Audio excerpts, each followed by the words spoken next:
My name is Lydia, and I've been married to Eric for 7 years. We have a 5-year-old son who is the light of both our lives, but even his joyful presence hasn't been enough to shield our marriage from the strain of the past few years. Eric and I used to have big dreams. We met in college, where he was studying engineering, and I was majoring in business. We bonded over late-night conversations about our future. A nice house, fulfilling careers, a happy family. But somewhere along the way, those dreams started to crumble. It began with small setbacks. Eric's first job didn't pay as much as we had hoped, and when he tried to switch companies, the opportunities weren't there. Meanwhile, I took on more responsibilities at work to make up for the gap, and over time, it felt like I was carrying the bulk of the financial burden. The stress began to seep into our relationship. Eric grew more withdrawn, spending his evenings scrolling through job boards or tinkering with DIY projects that never seemed to get finished. I, on the other hand, became increasingly frustrated, resenting him for what I saw as a lack of effort or direction. By the time December rolled around, we were barely speaking. The holiday season only amplified our problems. Every expense, from gifts to decorations, felt like a reminder of how far we had fallen from the life we'd envisioned. One cold evening, about 2 weeks before Christmas, Eric came home later than usual. I was sitting at the dining table, wrapping presents for our son, when he walked in. His shoulders were slumped, and there was a heaviness in his expression that made my chest tighten. "Lydia," he began, his voice low and strained. "We need to talk." I set down the ribbon I was holding and looked up at him, bracing myself. "What is it?" He sat down across from me, avoiding my gaze. "I lost my job today," he said finally. The words hung in the air, heavy and suffocating. For a moment, I just stared at him, trying to process what he had said. "You lost your job?" I repeated, my voice sharper than I intended. He nodded, still not meeting my eyes. "The company's downsizing. They're cutting a lot of people. It wasn't just me." I felt a surge of anger rise in my chest, mingling with panic. "Eric, how could this happen now?" I demanded. "Do you realize what this means? It's 2 weeks before Christmas. How are we supposed to get through the holidays without your paycheck?" "I know," he said quietly, his hands clenched into fists on the table. "I know the timing is awful, but it's not like I wanted this to happen, Lydia. I didn't have a choice." "No choice?" I snapped. "You've had months to see this coming, Eric. You've been unhappy at that job for years, and instead of finding something better, you just let this happen. Now we're stuck with nothing." He looked up at me then, his eyes filled with hurt. "Do you really think I let this happen?" he asked, his voice shaking. "I've been trying, Lydia. I've been trying so hard, but nothing's worked out. And now when I need you the most, all you can do is blame me?" His words hit me like a slap, but my frustration wouldn't let me back down. "I've been carrying this family for years, Eric. I've been the one holding it all together while you drift from one thing to the next. And now, we're supposed to just figure it out again? I'm tired of figuring it out." Eric leaned back in his chair, his shoulders slumping even further. For a moment, he didn't say anything, just stared down at the table. "I get it," he said finally, his voice barely above a whisper. "You're tired. So am I. But I thought we were in this together." The room fell silent, the weight of his words pressing down on me. Part of me wanted to comfort him, to tell him that we would find a way through this. But another part of me, the part that had been simmering with resentment for years, couldn't let go of the anger. "I don't know if I can do this anymore," I said quietly, almost to myself. His head snapped up, his eyes wide with shock and pain. "What are you saying?" he asked, his voice trembling. I didn't answer. I couldn't. Instead, I stood up and walked out of the room, leaving him sitting alone at the table. The Christmas lights in the living room blurred in my vision as I tried to suppress the wave of guilt rising in my chest. Somewhere deep down, I knew this was a turning point, but I didn't yet understand just how much it would change everything. Eric wasn't the same after our conversation. If he had been trying to hold on to some semblance of confidence before, it was completely gone now. In the mornings, he stopped joining us for breakfast. Instead, he would leave the house before our son even woke up. When I asked where he was going, his responses were vague. Just for a walk, or checking out job listings. I didn't believe him. His eyes were dull, lifeless, and even those small replies felt like a forced act of politeness. In the evenings, Eric would sit in the living room staring at his laptop, but it was clear he wasn't doing anything productive, just staring at job search websites without clicking on anything. I tried to endure the heavy silence that hung between us, but it only fueled my frustration. "Have you found anything yet?" I asked one evening as I passed by him. "Not yet," he said without looking up, his voice hollow. The simplicity of his answer, the lack of urgency, made my blood boil. "How can you not find anything? Are you even trying, Eric? How much longer are you going to sit around doing nothing? Do you realize I'm the one holding everything together here?" Finally, he looked up, and the pain in his eyes was unmistakable. "Do you think I don't know that?" he said softly, his voice trembling. "I know how hard this is for you. I know I've let you down, but I'm doing the best I can, Lydia." His words, spoken with such quiet desperation, might have softened me if I hadn't already reached my breaking point. Instead, they only made me angrier. "Your best?" I snapped. "Your best isn't enough, Eric. It hasn't been enough for years, and now we're sinking because of you." He recoiled as though I had slapped him, his face a mix of shock and hurt. "Do you really think I want this?" he said, his voice rising for the first time. "Do you think I wake up every day feeling good about myself? Because I don't. I feel like a failure, Lydia. Every single day." For a moment, I froze, caught off guard by the raw emotion in his voice. But my own frustration wouldn't let me back down. "Then do something about it," I said coldly. "Stop feeling sorry for yourself and fix it, because I can't keep doing this. I can't keep carrying you." The room fell silent again, the weight of my words hanging heavy between us. Eric stood up slowly, closing his laptop with deliberate care. "I don't know what you want from me," he said quietly. "But whatever it is, I don't think I have it in me anymore." With that, he walked out of the room, leaving me alone with my anger and the first flickers of guilt that I wasn't ready to acknowledge yet. Eric's voice was soft when he asked me to sit down that evening. There was something fragile about the way he spoke, like he was holding himself together with the thinnest thread of hope. For a moment, I hesitated, but then I sat across from him at the dining table, my arms crossed defensively. "Lydia," he began, his hands clasped tightly in front of him.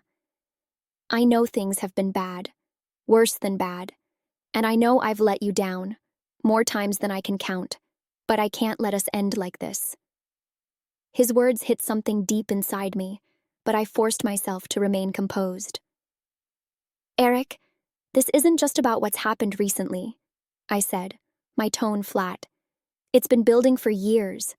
I've tried to hold things together, but I can't do it alone anymore." "You're not alone," he said quickly, his eyes wide and desperate. "I know it feels that way, but I'm still here. I'm trying, Lydia. I need more time." I shook my head, my frustration boiling over. "More time for what, Eric? To get another job you'll hate? To make promises you can't keep? I can't keep putting my life on hold, hoping you'll figure things out. I've reached my limit." He flinched at my words, his shoulders slumping. "I know I haven't been enough for you," he said quietly, "and I know I've made mistakes. But I love you, Lydia. I love you and our son, and I don't want to lose our family." "Love isn't enough," I replied, my voice colder than I intended. "It doesn't pay the bills. It doesn't fix the resentment that's built up between us. And it doesn't make me feel like I'm not drowning every single day." Eric looked at me then, his eyes filled with tears he was trying to hold back. "Please," he said, his voice breaking. "Don't do this. Don't give up on us. We can get through this. I'll find a way to make it better. I'll go to therapy. I'll take any job I can find.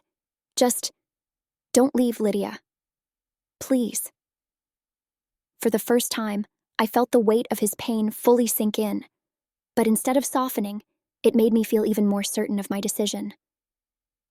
"I can't, Eric," I said, shaking my head. "I don't have anything left to give. I've tried, and it's not working. Staying would just make things worse for both of us."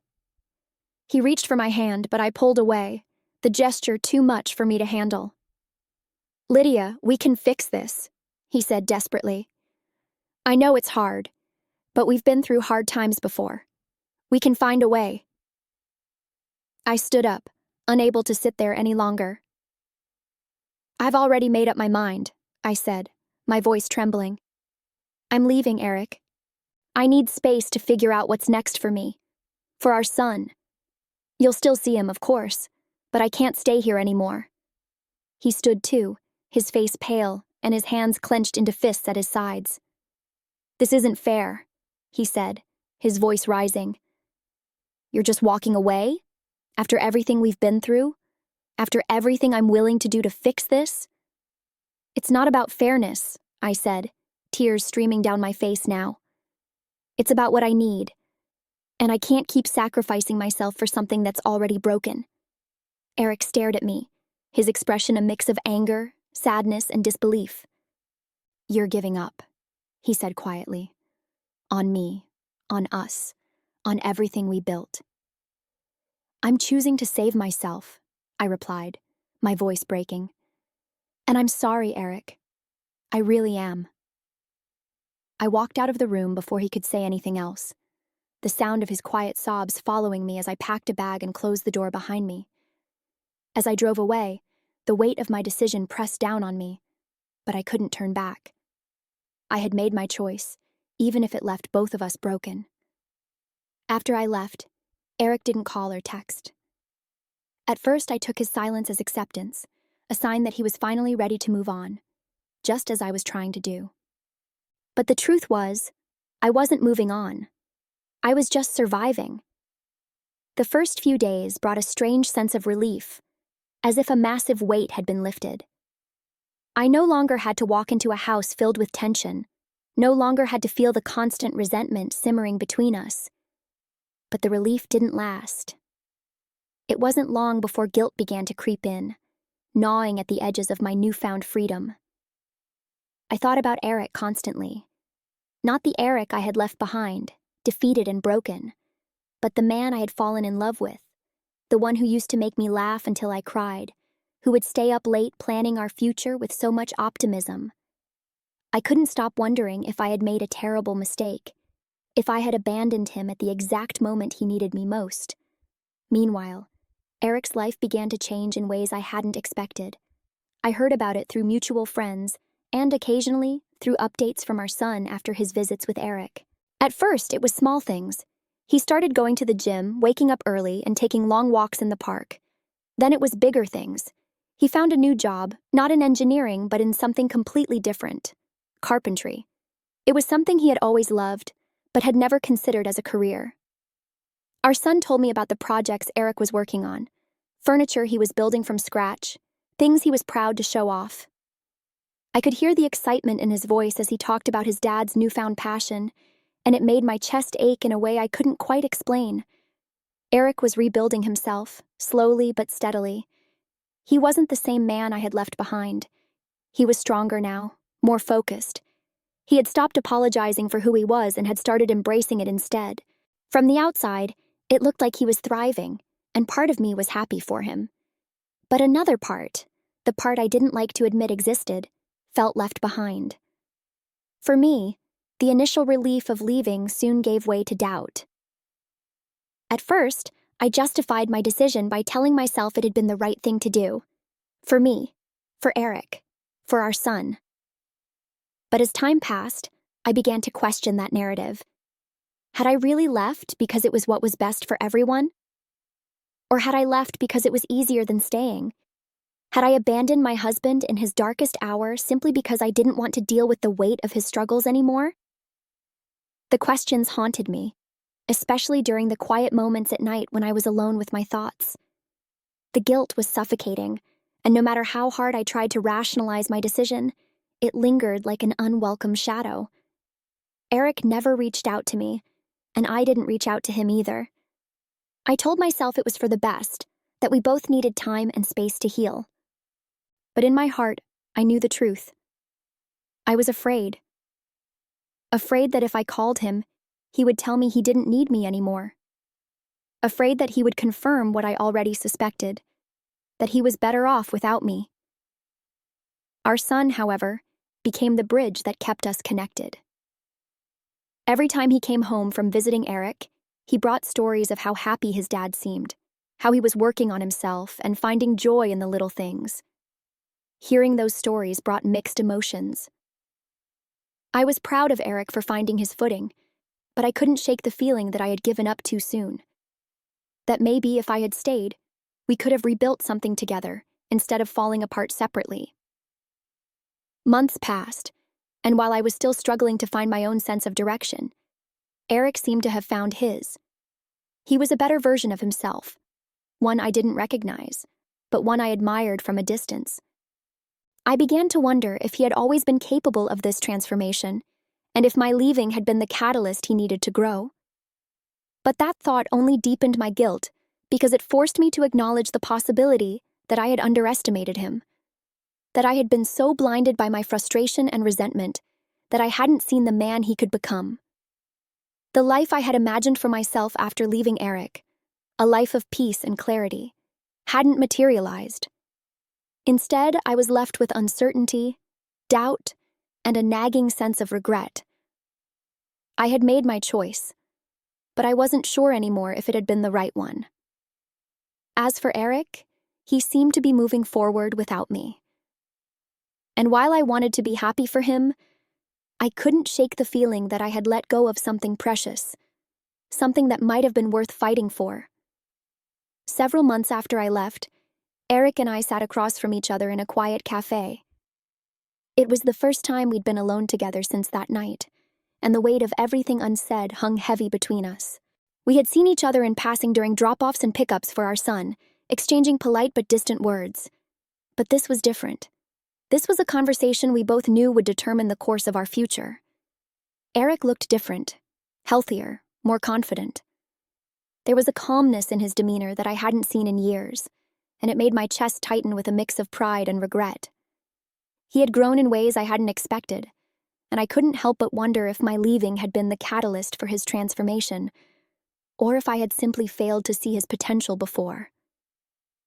"So," he said finally, breaking the silence. His voice was steady, but there was a cautiousness to it, as if he were bracing himself for whatever I might say. "You wanted to talk."